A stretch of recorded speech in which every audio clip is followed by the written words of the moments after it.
Tok tok tok. Siapa? Sebelah. Masuk aja gitu kan. Kok nggak ada jawaban? Diketok lagi yang 3 kali. Tok tok tok. Siapa sih? Sebelah. Karena dia kesel, dia bangun, dibuka pintu. Nyata bener bang, cewek sebelah doang. Pas kaki gue tuh udah nginjek ke lantai asrama yang warna coklat. Gue nggak bisa jalan. Baju gue ditarik. Nggak ada orang kan, lagi pada ke masjid semua. Dari telanjang dia balik ke kamar, lari ke kamar. Dia balik kamar, dia langsung ambil baju dari lemarinya kan, baju baru di lemarinya pakai. Dia udah duduk kayak gitu, dia tuh kayak nggak percaya sama apa yang dia lihat. Pas dia lagi duduk, tiba-tiba kepala itu melayang ke dia. Pas di depan dia, kepalanya nengok.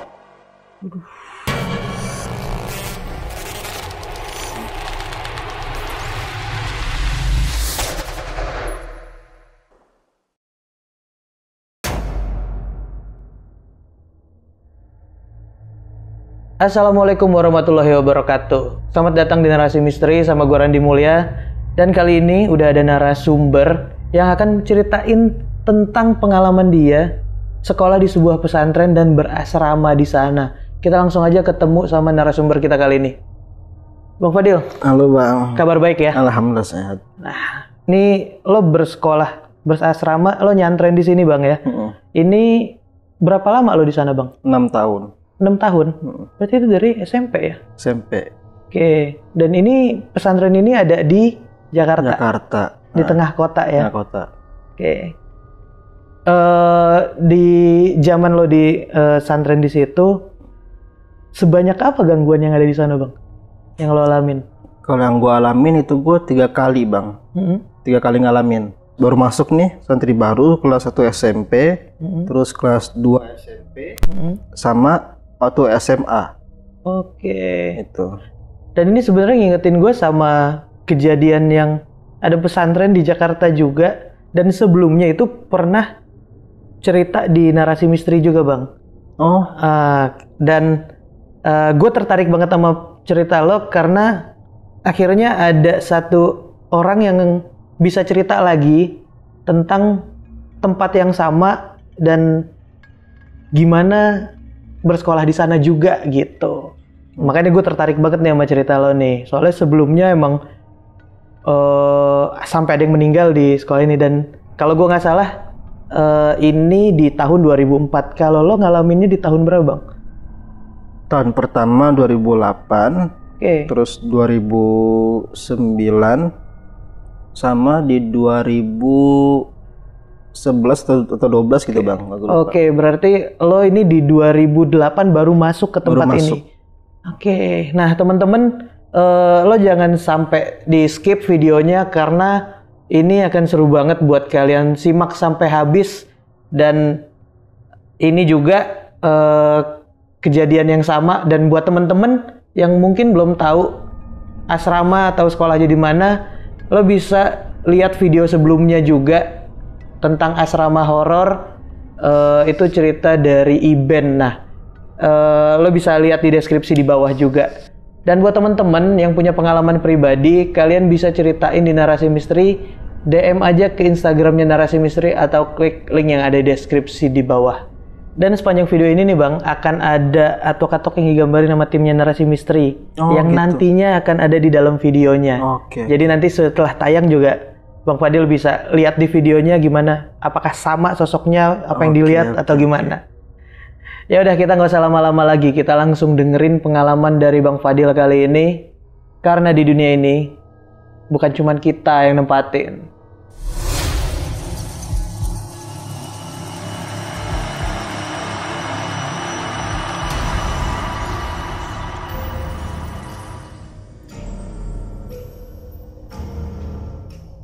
Bang Fadil, awal mula kejadiannya dialamin gimana nih bang? Awalnya itu waktu pas gua lulus SD, itu tahun 2008, sekitar bulan Mei kali. Nah, itu kan namanya orang tua kan sibuk tuh cari sekolah lanjutan, mau SMP mana nih gitu. Ya lu kan zaman itu SMP ini favorit gitu-gitu kan. Cuman dari bokap gue ini emang udah ibaratnya gue udah kayak udah disetting mau dimasukin ke pondok pesantren. Oke. Karena emang by the way gue punya apa ya sebutannya, paman ya. Paman itu jadi abangnya bokap yang paling tua, itu kebetulan alumni Gontor. Oke. Jadi kayak pengen nerusin gitu loh. Nah, jadi bokap gue emang pengen setting, jadi begitu orang tua yang lainnya, orang tua teman gue bilang, wah SMP sini aja bagus segala macem. Tapi bokap gue enggak, ini anak harus pesantren. Gitu. Dan awalnya malah gue pengen ibaratnya dilempar di pesantren yang sama, itu di Gontor. Cuman nyokap protes kan, kejauhan gitu. Akhirnya bokap cari solusi, gimana caranya tetap di pondok. Udahlah, cari-cari info, dapet di Jakarta. Oke. Itu pokoknya ada salah satu pesantren yang di Jakarta bang ya. Gue nggak bisa sebutin nama atau apanya gitu, pokoknya di Jakarta. Nah begitu udah dapet, gue masuk ke sana, gue daftar. Ya singkat cerita gue udah resmi lah jadi santri di situ. Oh by the way gue kembar nih. Oke bang. Gue kembar dan dua-duanya masuk di situ. Sama di pondok yang sama. Gue udah masuk ke pesantren itu. Ya gue belajar lah ya seperti pada umumnya gitu kan, belajar terus gue ngikutin kegiatan yang di sana, pokoknya berjalan normal lah, berjalan normal semuanya. Sampai di momen kira-kira gue baru sebulan atau 2 bulan di pesantren gitu. Nah itu mulai tuh, sebenarnya ini gue nggak suka bang awalnya tuh, karena gue yang ibaratnya niatnya emang pengen belajar lah ya ibaratnya. Tiba-tiba tuh gue dapat momen ada senior gue. Itu dia cerita tentang cerita yang serem-serem gitulah. Kejadian dia yang pernah ngalamin ini itu gitu. Itu dia cerita di depan kamar gua. Kayak kita lagi kumpul semuanya gitu kan. Dia cerita kayak seolah kayak lagi dongeng gitu loh. Gue nggak ngerti ya, mungkin tujuan dia kayak pengen nakut-nakutin doang, apa mungkin dia pernah ngalamin kejadian itu sebenarnya gitu. Cuma pada saat itu, saat senior gue ini lagi cerita yang serem-serem, yang horor, gue nggak pernah mau ikutan bang. Karena gue mikir, nggak mungkin lah. Karena ini pesantren loh. Maksudnya gini loh, secara logikanya kita setiap hari kan, iya belajar tentang agama. Contoh lah kayak pelajarannya lah bang ya, buat gambarannya kita belajar Quran, hadis, segala macem gitu kan, akidah, dan kita juga 5 waktu kita ke masjid. Habis sholat kita ngaji bareng-bareng. Tapi senior gue ini cerita dulu tuh di sini ada setan, ada ini. Apaan sih kata gue tuh? Gue nggak percaya. Jadi setiap dia tuh lagi dongeng kayak gitu, gue selalu minggir. Gue malah kayak benci. Setelah gue nggak pernah mau ikutan, dan mungkin ini kesalahan gue juga kali ya. Namanya masih bocah kan bang. Umur gue 11 tahun masuk pesantren. Jadi pikiran pendek gue tuh kayak seolah-olah gue tuh kayak nantang. Tapi nggak secara langsung ya, bukan lo mana nggak kayak gitu, cuman karena gue nggak percaya nggak mungkin ada setan apalagi di pesantren gini, udah aman lah gitu.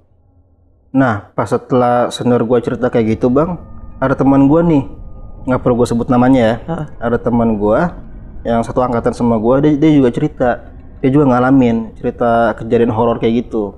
Dia tuh lagi mandi di waktu jam-jam maghrib. Oke. Jadi yang lain tuh pada sholat ke masjid gitu kan. Nah dia ini nggak ke masjid, dia mandi. Entah karena apa gitu kan, dia nggak ke masjid, cuman dia pas sholat maghrib dia malah mandi. Nah pas dia lagi mandi, dia tuh ngeliat dari bayangan ini loh bang. Kan kita kalau mandi ada genangan air kan, kayak kaca gini lah, ada bayangan jadinya, pantulan. Lagi mandi gitu, dari bayangan itu dia ngeliat ada sosok yang ngintipin dia dari atas ini loh. Kan kalau pintu kamar mandi kan ininya ada jeda-jedanya nih, sekat-sekatnya kan, nggak nempel ke atap gitu kan.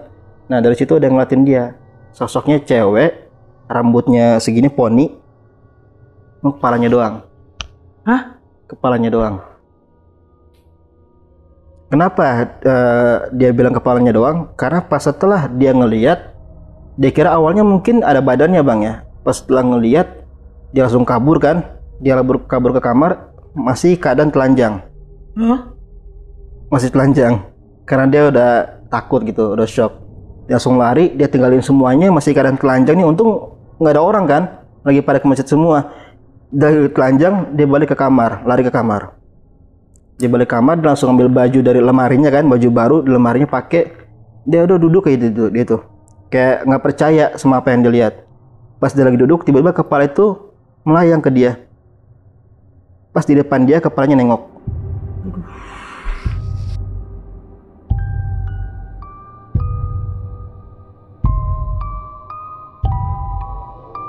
Dan dia tuh kalau kita liatin, dia tuh senyum bang.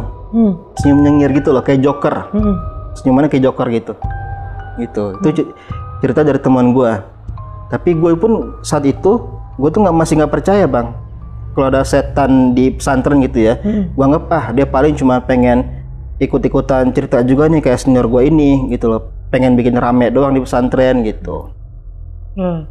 Selang hampir sebulan itu kejadiannya bang, pertama kali itu gue lagi tidur di kamar. Jadi kamar gue ini ada 4 lantai asrama gue ini. Ini waktu gue kelas 1 SMP bang ya, karena nanti kejadian itu akan beruntun banyak nih. Dan gue akan pindah-pindah asrama soalnya. Dan kamar gue di lantai 3. Dan ranjangnya itu kan kayak ranjang tentara tuh, yang susun tingkat gitu. Oke, kasur tingkat ya? Kasur tingkat. Nah, ranjang gue ini ada di atas, di pojok dekat ventilasi. Jadi ini ranjang gue, di sini ventilasi. Nah, di bawah ini kalau kita ngelongok gitu bang ya, ventilasi itu lapangan bola. Lapangan bola luas gitu. Pernah suatu malam sekitar jam 2 atau setengah 3 lah ya, pokoknya mendekati subuh lah, gue agak lupa tepatnya jam berapa. Nah gue tuh lagi tidur, di mimpi gue bang, itu kayak ada suara orang ngasih komando, kayak siap gerak gitu, di mimpi gue gitu. Kayak gue kayak mendusin kan, gue kebangun gini, jam berapa nih gitu, pas gue liat jam 3. Nah gue sempat duduk gini bang, namanya orang mendusin kan, gue ngocok-ngocok mata gini, gue masih ngantuk gitu. Cuman pas gue lagi kayak gini, tiba-tiba gue dengar suara itu lagi, siap gerak. Lah, berarti gue bukan mimpi nih gitu kan. Nggak tahu kenapa, gue tuh rasanya pas saat itu gue pengen ngintip dari ventilasi, yang mana bawahnya lapangan bola kan. Pas gue ngintip gini, gue ngeliat ke bawah, itu banyak orang lagi baris-baris pakai baju paskibra. Dan saat itu gue tuh nggak takut bang, cuman gue mikir, kok paskibra jam segini sih, entah itu latihan atau nampil ya. Paskibra dari mana, gue mikir gitu. Ya udahlah, gue bodo amat lah gitu. Udah gue tidur, lanjutin, bangun subuh, sholat, terus gue sekolah kan. Sampai pulang sekolah itu sekitar jam 2:30, 3 siang. Pokoknya mau asar. Nah, pas gue balik sekolah, gue tuh emang sengaja udah niat, gue pengen nanya nih, yang gue alamin semalam, gue pengen nanya sama ustadz gue di asrama. Jadi emang di setiap asrama itu ada pembimbingnya masing-masing. Dan itu dari ustadz kan, dari guru-guru gitu. Nah, gue ketemu lah sama ustadz gue kan, gue tanya itu dengan polosnya lah, gue nggak mikir dampaknya gimana segala macam, gue dengan polosnya nanya, Ustadz, iya kenapa Fadil gitu? Saya kok semalam ngelihat di lapangan bola banyak orang-orang paskibra saat, gue bilang gitu kan. Dan sampai sekarang yang gue nggak ngerti, ustadz gue itu nggak pernah beri jawaban. Dia diem, dia cuma ngeliatin muka gue kayak gitu. Jadi seolah-olah yang gue tangkap, mungkin ustadz gue ini mikirnya, kok ini anak ngeliat juga ya. Dari tatapan dia loh, dia cuma ngeliatin gue gini, dan dia kayak agak kerutin jidatnya gitu loh. Jadi menurut gue hantu paskibra ini mungkin emang udah jadi rahasia umum di pesantren gue itu. Dan kebetulan pas saat itu emang gue yang ngeliat. Pas setelah itu ustadz gue nggak ngejawab pertanyaan gue, dia cuma mengalihkan pembahasan lah, pembicaraan. Dia bilang, udah kamu siap-siap ke masjid, sebentar lagi mau asar nih. Oh iya Ustadz. Gue gitu doang kan, gue nggak mau ngedebat lah waktu itu kan, misalnya gue ya udah gue nurut aja gitu. Gue mikir, udahlah itu paling cuman kebetulan aja gue ngeliat kayak gitu kan, udahlah gue lupain. Karena gue emang nggak mau juga terlalu fokus sama hal kayak gitu bang waktu itu. Sampai gue itu naik kelas 2 SMP kan. Gue naik kelas ke kelas 2 dan gue pindah asrama. Nggak jauh sih, asrama itu berseberangan lah dari asrama yang lama. Nah, gue kan kembar bang ya. Kembaran gue ini dia lagi sakit, lagi diare. Nah, jadi di tengah malam itu sekitar jam 1:30 lah, dia bangunin gua. Dia bilang, bang, bangun. Kenapa? Gue bilang, temenin gue ya ke WC, gue mules nih. Dia bilang gitu kan. Ya udah cepetan deh, karena gue masih ngantuk kan. Udah cepetan. Udah dia ambil ember, anduk, dia lari tuh ke WC. Gue nyusul kan dari belakang kan, dengan keadaan gue tuh masih beler lah gitu. Gue nyusul dari belakang. Begitu dia masuk ke kamar mandi, gue senderan bang. Jadi kalau kamar mandi pesantren itu kan lorong panjang gitu bang ya. Jadi nggak cuma satu lorong panjang. Nah di sebelah sini itu shower buat mandi, sebelah sininya itu klosetnya. Jadi dipisah, nggak jadi satu. Nah yang showernya itu ada 10 pintu, yang kloset juga 10 pintu. Jadi totalnya itu ada 20 pintu. Jadi kebayangkan panjangnya segimana gitu bang. Nah adik gue ini masuk di WC yang paling pinggir sini, yang paling depan lah, paling pinggir. Nah begitu dia masuk, gue senderan lah di pintu yang belakangnya.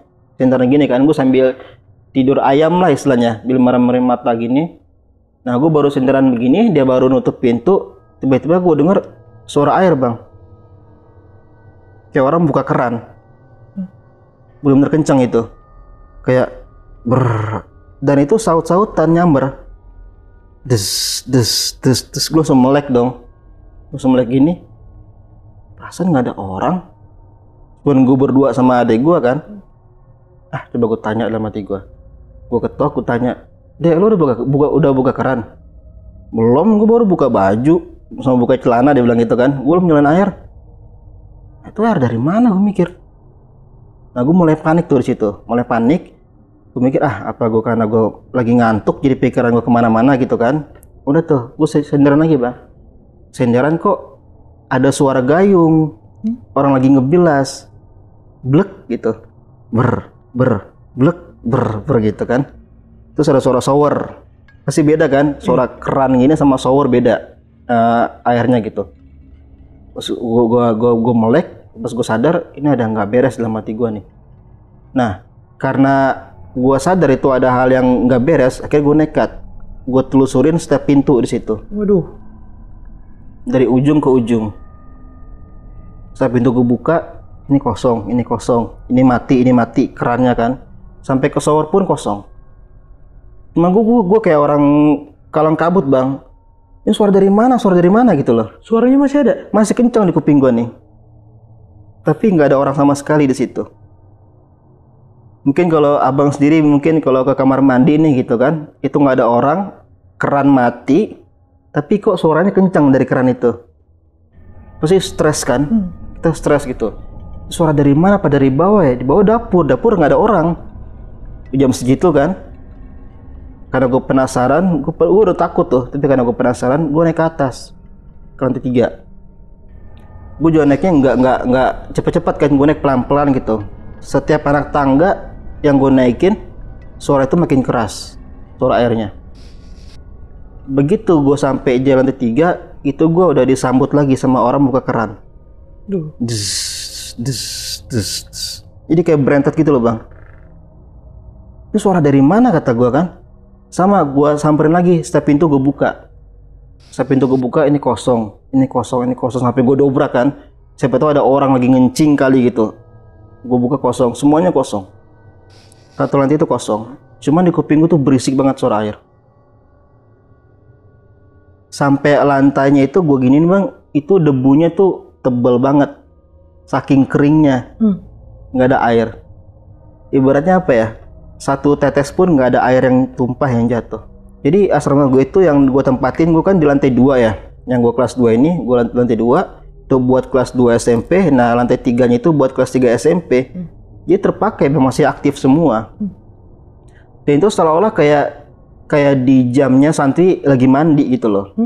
Kayak apa ya, kayak kita mau berangkat sekolah pagi-pagi atau nggak mau pengen sholat maghrib kan rame tuh santri, kayak suara-suara ngobrol, orang bercanda gitu, suara air kayak gitu. Waduh. Padahal di mata gue tuh kosong banget, nggak ada orang sama sekali. Gue sampai nutup kuping ini, gue sampai nyender ke tembok loh bang. Maksud gue kayak orang depresi gitu. Ini suara apaan kata gue nih? Gue sampai kayak gini. nempel ke tembok. Kok nggak ada orang tapi suaranya keras. Karena gue udah takut, gue langsung lari, gue turun ke bawah, ke lantai 2. Gue ketok pintu adik gue tadi. Gue bilang, "Dek, cepetan, gue ngantuk nih." Gue bilang gitu kan. Gue nggak cerita ke dia kalau gue ngalamin itu. Gue dengar suara air. Terus dia bilang, ya bentar nih, udah selesai kok. Dia bilang gitu. Nggak lama dia buka pintu, dia ngambil ember, dia langsung lari ninggalin gue tuh. Dia ke kamar kan, dia balik ke kamar.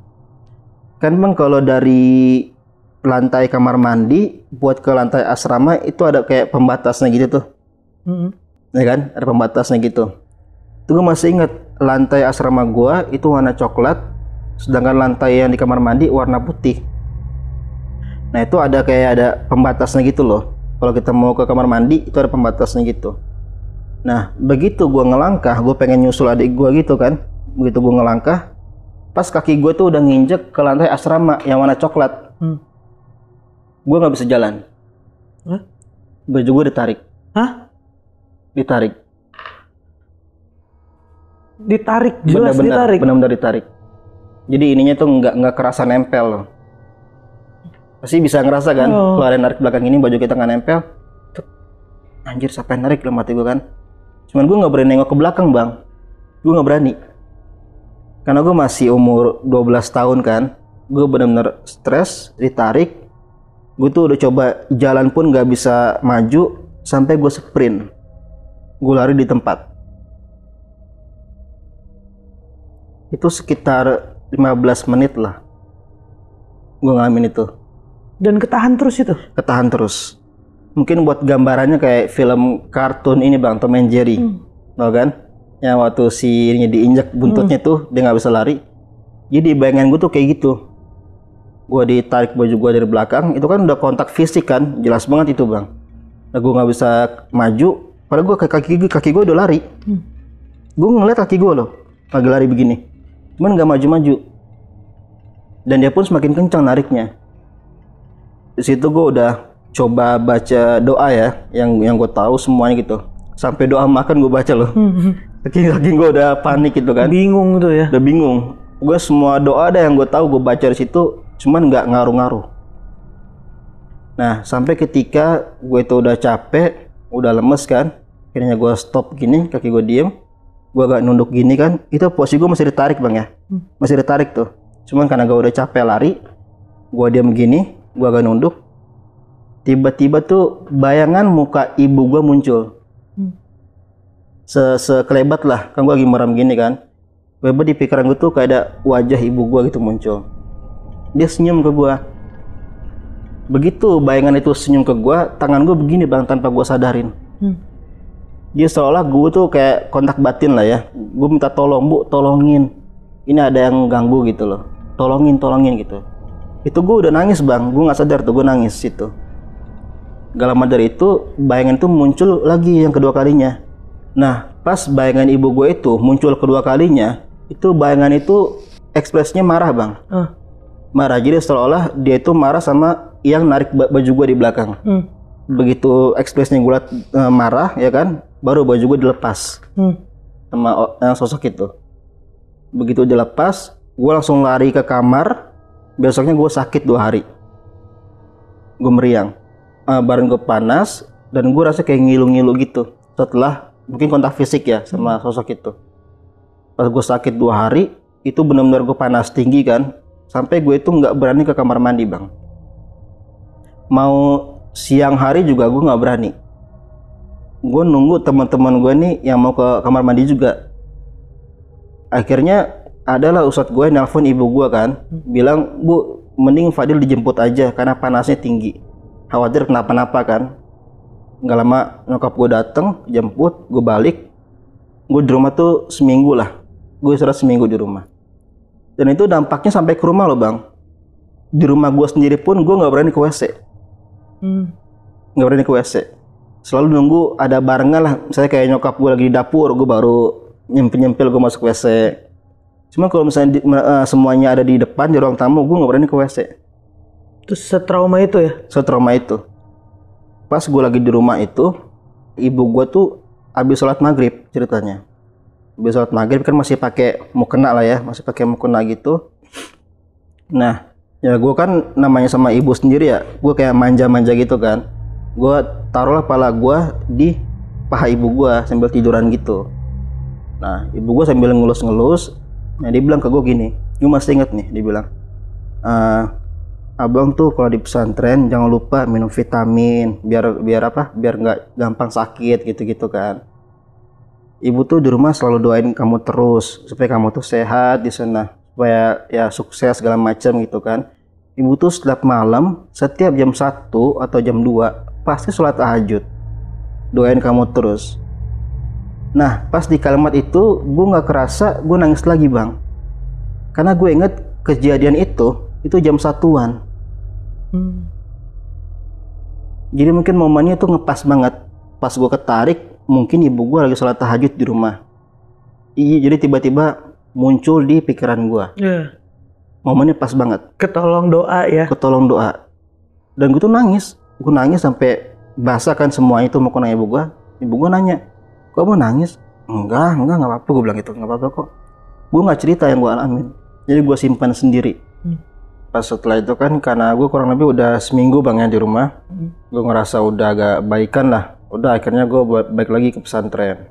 Setelah di pesantren, gue tuh baru ngeh bang, maksudnya apa karena gue itu dulu pernah nggak percaya sama adanya mereka gitu kan. Kok gue mikir jadinya, dulu gue ngeliat hantu paskibra gitu. Sekarang gue digangguin kan, gue ditarik. Sampai gue tuh juga butuh apa ya ibaratnya proses supaya gue tuh berani ke kamar mandi. Karena gue benar-benar setiap gue masuk kamar mandi, gue selalu ngebayangin ntar ada kejadian apa lagi nih. Cuman karena ya berjalannya waktu kan, akhirnya gue pelan-pelan gue coba sendiri di kamar mandi. Akhirnya alhamdulillah nih, maksudnya nggak ada apa-apa gitu kan, lancar-lancar aja gitu. Udah tuh, gue mulai lupa dengan kejadian itu. Gue lupa, pokoknya gue nggak pernah ngalamin kejadian lagi. Sampai ketika gue tuh udah SMA. Oke, gapnya jauh, lumayan jauh nih ya? Lumayan jauh. Gangguan-gangguan nggak muncul? Nggak muncul lagi. Oke. Sampai gue SMA, karena kan gue 6 tahun di pesantren itu. Pas ketika gue SMA, kan gue pindah asrama lagi kan.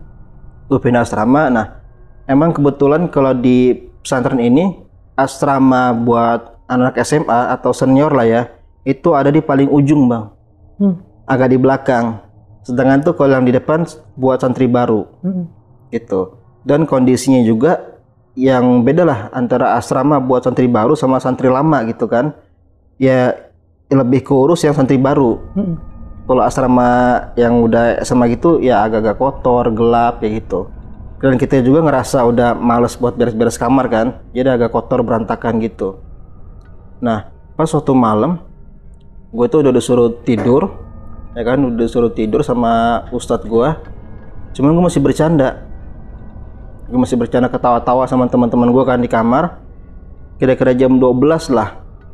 Akhirnya gua diteriakin dari bawah sama ustadz gua. "Hei, itu siapa yang masih bercanda?" Wah, pada diem semua kan. Nggak ada yang berani sautin gitu. Yang lainnya pada masuk ke kamar. Kan gua bercanda di depan kamar bang ya. Kayak ada terasnya gitulah, halaman sedikit. Yang lainnya pada lari ke kamar. Tinggal gue doang nih yang belum ke kamar. Jadi muka gue yang kelihatan. Oke. Kamu sini turun. Gue digituin. Gue turun kan, aduh kata gue, tengah malam ada aja masalah gitu. Terus gue turun, kenapa belum tidur? Iya Ustaz, bentar lagi mau tidur kok. Tadi habis ngomong PR, gue gituin, PR di sekolah gitu kan, PR di kelas. Udah, akhirnya gue disetrap. Gue disetrap, gue disuruh diri di deket atau di area jemuran. Tempat kita buat ngejemur. Nah, tempat kita ngejemur itu ada di belakang asrama, Bang. Yang cuma pakai tali doang gitu loh, tali panjang gitu kan. Nah, gue suruh diri di situ. Ini di lantai dasar di bawah? Lantai dasar, lantai bawah. Kan ada di belakang asrama Bang ya, tempat jemurannya. Akhirnya gue suruh diri di situ. Udah, kamu nggak usah tidur sekalian. Kamu di situ aja diri sampai pagi, katanya gitu. Udah, akhirnya gue diri di situ kan. Teman-teman gue sih pas tahu gue dihukum gitu, pada ketawa-tawa semua kan, ngelekin gue gitu. Nggak lama mereka semua masuk kamar tidur, gue masih diri di situ Bang. Pas gue diri di situ, dari kejauhan, kok kayak ada yang ngeliatin gue ya, dalam hati gue. Kayak ada sepasang mata gitu loh Bang. Itu apaan sih? Akhirnya gue ini kan, gue samperin tuh, karena gue penasaran. Pas gue samperin gini, ternyata Itu sosok kepala yang pernah dilihat teman gue tadi, yang buntung tadi. Jadi kepala itu yang pembatas apa sih tembok kamar mandi gitu bang? Kan ada batasnya kan? Jadi kepala itu dia di sini kepalanya. Kepala doang? Kepala doang di sini. Dari jauh tuh gue nggak ngeh. Begitu gue samperin, ternyata kepala doang. Sosok yang tadi itu, yang rambutnya poni segini. Sama dengan apa yang diceritain temen lo? Sama. Kenapa gue bilang sama? Karena dari rambutnya. Itu jenisnya cewek, dia poni begini, dan terakhir begitu gue ngeliat dia senyum kayak Joker. Gue langsung lari, gue naik ke atas, gue tidur. Gue udah nggak mikirin hukuman itulah, karena gue udah panik kan, langsung tidur. Jadi setelah gue ngalamin sendiri kejadian itu, akhirnya gue percaya dimanapun pasti mereka ada. Karena kan dunia ini bukan cuma kita yang nempatin kan, pasti semuanya ada. Nah, ada temen gue ini cewek tapi dia cerita pernah dia lagi ngerapin kamar, dia lagi di kamar sendirian, lagi ngerapin baju atau kasur lah gitu. Tiba-tiba ada yang ngetok pintunya, pintu ditutup awalnya nih, ada yang ngetok pintunya, tok tok tok, siapa? Dia bilang, sebelah, masuk gitu. Karena dia kira temannya kan, mungkin kamar sebelah gitu. Kok nggak ada jawaban? Diketok lagi, tok tok tok, siapa? Sebelah, masuk aja gitu kan. Kok nggak ada jawaban? Dia masih sibuk ngerapin baju atau apa gitulah di kamarnya tuh. Diketok lagi yang 3 kali, tok tok tok, siapa sih? Sebelah. Karena dia kesel, dia bangun, dibuka pintu. Nyata bener bang, cewek sebelah doang.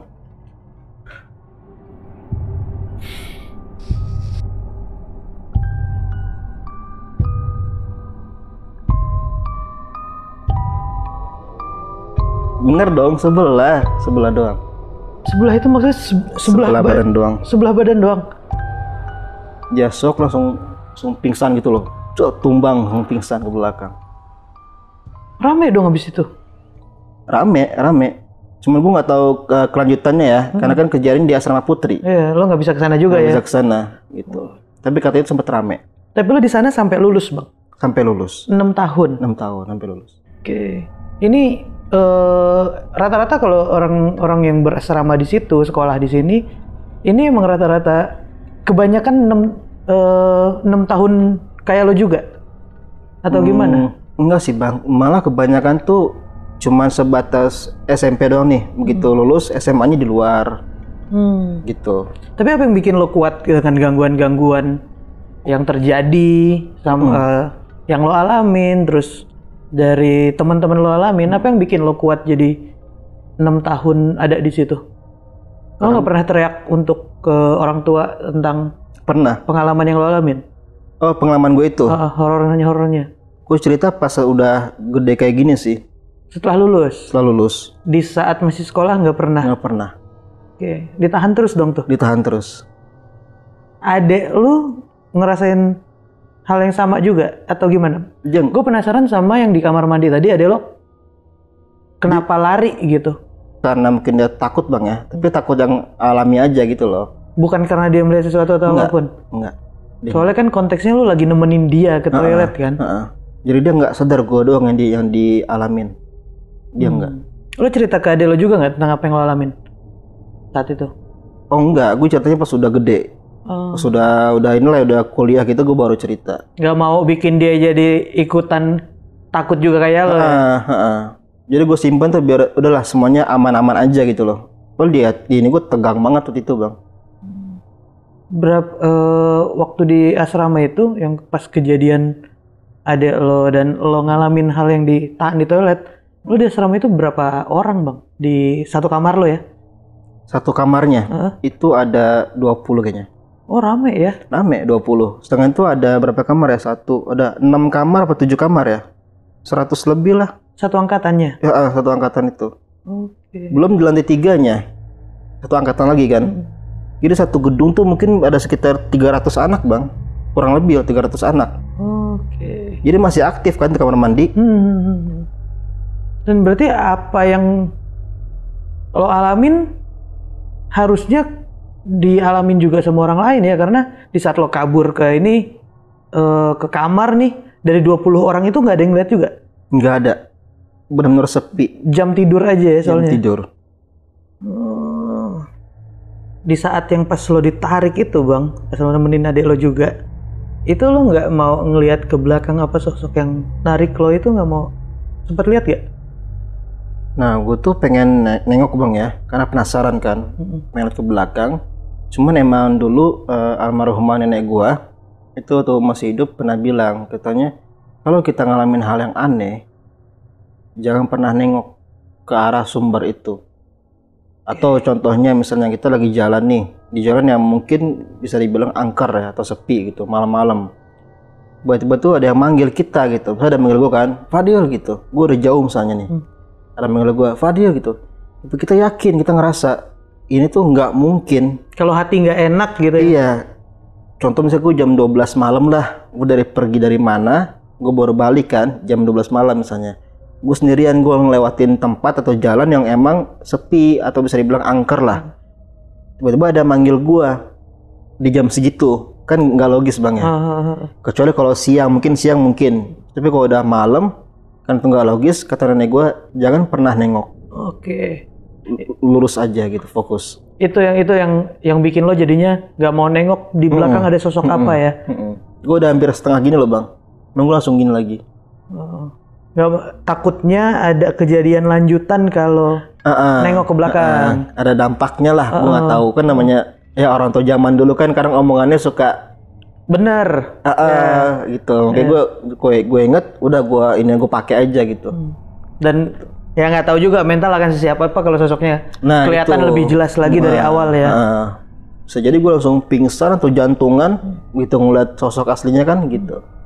Oke, jadi lo nggak tahu sosok apa yang narik ini ya? Nggak tahu bang, cuman kalau di gambaran gue nih, ibaratnya kayak apa ya, visualisasi kali ya, di imajinasi gue nih, mungkin bisa dibilang kayak alam bawah sadar lah, yang kerekam di otak gue tuh sosoknya kayak gede bang, tinggi gede, hitam kayak gundurwo lah, kurang lebih, tinggi gede hitam kayak King Kong. Cuman lo nggak bisa make sure itu ya? Benar, gue nggak bisa make sure, cuman kayak yang gue dapat aja gitu loh ibaratnya. Oke. Dan cerita sebelumnya yang lo bilang lo ngelihat Paskibra itu, ini sekali itu doang yang lo lihat? Sekali itu doang. Sekali itu doang. Ada yang menceritakan lagi nggak tentang Paskibra ini? Kayaknya nggak ada. Nggak ada ya? Lo nggak denger cerita ya? Nggak pernah denger. Dan lo juga nggak omongin ke yang lain? Lo cuma nanya ke Ustadz aja? Dan kejadian ini kejadian yang sama, kenapa gue nanya ada yang ngalamin lagi apa enggak tentang Paskibra ini? Karena kan yang sebelumnya ini tempat yang sama yang sebelumnya ada orang yang pernah bercerita juga di narasi ini bang. Ini tempat yang sama. Terus dan bener sampai akhirnya lo cerita ini beberapa ini ada kemiripan gangguan yang dialamin. Dan Paskibra ini hal yang sama yang dialamin sama dia juga gitu. Cuman yang gue tanya kenapa tadi ada yang ngalamin lagi apa enggak, soalnya satu, sebelumnya ada kejadian itu dan lo juga ngalamin hal itu, tapi emang lo nggak denger dari temen-temen di angkatan lo atau yang nggak jauh dari rating lo tentang gangguan ini ya? Pas kalau di zaman gue masih di situ bang ya, tuh nggak pernah sih. Nggak tahu dia orang-orang ini nggak cerita juga kayak lu bisa jadi bisa juga. Jadi mungkin dipendam. Soalnya pas lo nanya ke Pak Ustadz juga no respon ya. No respon. Kayak seolah emang kalau hantu Paskibra ini kayak apa ya, seakan-akan kayak pengen dikubur gitu loh. Dari pihak sekolahan. Oke. Itu udahlah nggak usah diperpanjang atau gimana gitu loh. Soalnya ya ini Paskibra yang beneran relate banget soalnya. Dan ternyata pihak sekolah juga mungkin tahu ya kalau emang dengan respon yang seperti tadi dari mungkin dari angkatan-angkatan zaman dulu bang ya, mungkin juga udah sering ngalamin kan. Jadi seolah udahlah kalau emang kamu ngelihat diem aja gitu loh, simpen aja gitu. Dan sampai sekarang yang gue nggak tahu hantu Paskibra itu siapa? Maksudnya ada histori apa sama hantu Paskibra itu? Kok bisa ada di situ dan banyak orang yang ngalamin kan? Tadi lo bilang tuh malah pernah cerita di sini juga orang itu. Dan mungkin angkatan-angkatan senior yang zaman dulu yang sekarang udah tua-tua mungkin pernah ngalamin juga. Lo masuk di tahun 2008 tadi ya? 2008 bulan Juli. Oke, dan yang sebelumnya pernah ada di sini itu dia masuk kalau nggak salah ingat ya 2004. Masuknya 2004, berarti kakak tingkat ya? Senior lah. Senior ya. Oke. Nah itu makanya gue bilang dari awal ini gue tertarik banget sama cerita yang satu ini ya karena ini membuat afirmasi buat gue juga meyakinkan beneran tempatnya sama dan beneran kejadian yang berbeda tapi ada yang samanya juga yang dialamin tapi emang di asrama ini gitu. Waduh. Dan belum lagi kan kalau orang yang masuk mungkin di tahun 90-an masih lebih serem kan. Karena memang pondok gue ini historikalnya perintisnya itu masih ngalamin masa penjajahan. Bahkan pernah ngebantu kemerdekaan itu. Dan ini gedungnya udah lumayan gedung lama juga ya. Udah lama bang. Udah lama ya. Nah, jadi masalah hantu Paskibra tadi gue nggak tahu ya, mungkin yang orang masuk di era 90-an itu gimana, mungkin bisa lebih serem lagi kayaknya. Ya, hal-hal aneh dengan kondisi belum serame ini gitu ya. Gitu. Belum secanggih ini, modern ini gitu. Tuh, sedangkan gue yang di tahun 2008, apalagi yang konteksnya kan tempatnya itu di tengah-tengah kota loh bang. Kok bisa kayak gitu? Gimana di era 90-an yang udah senior banget lah, yang mungkin masih sepi, belum ada di sekitarnya itu mungkin kayak mall atau apa, belum ada kan dulu, yang masih penuh rawa-rawa itu gimana gue nggak tahu. Iya, dengan kondisi yang dulunya yang lebih serem lagi harusnya ya. Wah. Betul. Tapi kalau sampai ada bang, misalnya senior gue yang paling atas banget nih, tahun 90 atau 80-an mungkin, sampai dia cerita di sini, keren sih. Ya, ini gue tertarik karena ya di saat gue tahu cerita lo, ya relate dengan apa yang pernah diceritain, makanya gue baru ngasih tahu juga tadi kan, setelah dapat kisi-kisi cerita dari lo, dan sampai lulus akhirnya ya, sampai lulus sana ya, terima semua gangguan-gangguan yang ada. Terima. Ya. Walaupun masih banyak yang belum terkuak, masih jadi, masih bikin lo penasaran ya bang. Nah teman-teman, lo bisa tulis di kolom komentar gimana yang dialamin sama Bang Fadil ini di asrama tempat dia bersekolah, nyantren lah istilahnya. Nah lo bisa tulis di kolom komentar, dan ini menariknya di tengah Jakarta, di tengah kota, tapi banyak orang yang ngalamin di tempat ini. Jangan lupa tulis di kolom komentar di bawah. Dan lo katanya mau bikin channel juga ya bang? Oh iya, ada. Baru jalan atau gimana sih? Udah jalan sih, masih baru bang. Oke. Masih baru. Channel baru. Ini horor juga? Horor juga. Oke, karena hal-hal yang lo alamin juga lah ya? Bukan sih, karena gue ngeliat narasi misteri waktu itu. Waduh, bisa banget. Ya dengan pengalaman-pengalaman horor akhirnya lo bikin channel, channel juga ya. Oke, dan boleh di-spill nggak ke teman-teman apa tuh channel lo bang? Oh ya, namanya Dunia Mereka. Dunia Mereka. Nah, dan IG lo apa tuh bang? Mungkin teman-teman juga ada yang mau tahu, mau nanya tentang pengalaman yang lo alamin, mungkin yang secara tadi gitu ya. Apa? Boleh di-share? IG-nya Ahmad Fadil sih. Oke. Ahmad Fadil. Nah, kalian bisa lihat Instagramnya Bang Fadil ada di situ. Dan sekali lagi thank you banget ya bang, lo udah mau ceritain. Tapi gue mau disclaimer bentar, boleh bang? Boleh. Maksudnya gini loh, dengan gue cerita di sini bukan berarti pesantren itu tempat yang nggak baik. Karena kan namanya itu mungkin kebetulan atau mungkin gue yang terima karmanya sendiri. Impact dari apa yang ada di pikiran lo ya. Karena gue nggak percaya awalnya, akhirnya itu loh ditunjukin. Kita ini ada dimanapun. Itu. Nah gue takutnya setelah video ini mungkin tayang, takutnya orang-orang tuh kan pesantren serem, udah di rumah aja gitu loh. Jangan, karena kan tujuan orang mondok kan bagus bang ya. Jangan sampai cerita ini malah jadi apa ya, dampak yang negatif lah. Ngurungin niat untuk cari ilmunya di pesantren gitu. Betul. Karena kan pesantren ini kan tetap jadi wadah buat dapat ilmu, apalagi di agama ya. Betul. Ya mungkin itu salah satu godaan-godaan yang akan muncul buat muatin iman. Iya. Bisa jadi juga ya.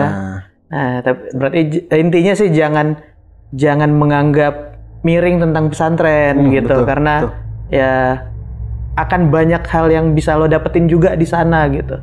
Apalagi pendidikan agama gitu. Dan impact-nya juga lo rasain ya setelah lulus dari pesantren ini gitu. Nggak sembarang, nggak cuman sekedar sekolah atau misalnya maaf banyak orang berpikir kalau dikirim ke pesantren berarti dibuang, bukan itu juga artinya ya. Karena banyak hal lain yang pengen dari orang tua, hal lebih dari sisi agama dan lain-lain gitu ya. Nah, benar banget tuh. Jadi jangan takut juga kalau lo ke pesantren, karena ya selalu ada hikmahnya dari setiap apa yang lo jalanin kok gitu. Oke lagi. Thank you ya Bang. Sama-sama Bang. Sehat-sehat terus dan semoga juga banyak juga yang ngelihat hal-hal yang nantinya lo share di channel tempat lo ya. Oke Bang. Dan teman-teman jangan lupa buat lo yang punya pengalaman pribadi, lo juga bisa ceritain di Narasi Misteri. Tinggal DM aja ke Instagramnya Narasi Misteri atau klik link yang ada di deskripsi di bawah. Dan terima kasih yang udah nonton sampai habis. Jangan lupa terus support channel Narasi Misteri. Jangan lupa nyalain lonceng notifikasinya biar dapat updatean terbaru dari Narasi Misteri. Ya udah kalau gitu, gua Randy Mulya pamit, mewakili Bang Fadil pamit. Karena di dunia ini bukan cuma kita yang nempatin,